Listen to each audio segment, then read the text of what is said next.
මේ පැක් එක ඔයගලන්ගේ ෆේස් එකට වගේම නෙක් එකට ඇන් බොඩි එකටම යූස් කරන්න පුළුවන්. ඉතින් අපේ පැක් එක දැන් මේ වෙදි රෙඩි.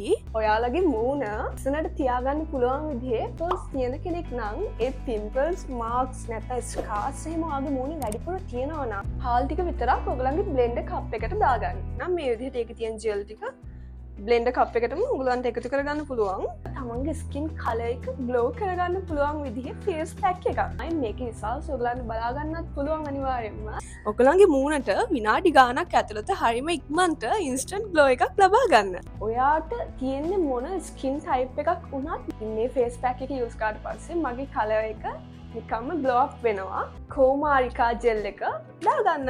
ඇලෝවේරා සහ හාල් ටික බ්ලෙන්ඩ්. ඉතින් ෆේස් පැක් එක ඇප්ලයි කරද්දී ඔයාලට පුළුවන් මොකක් හරි ටූල් එකක් මේකට යූස් කරන්න. ඊට පස්සේ ඔයගලන්ට පුළුවන් මේක වොෂ් කරලා දාන්න. මේ ඔයාලට පේන්නේ පැක් එක ඇප්ලයි කරලා after 20 minutes ඒක කොහොමද තියෙන්නේ කියලා.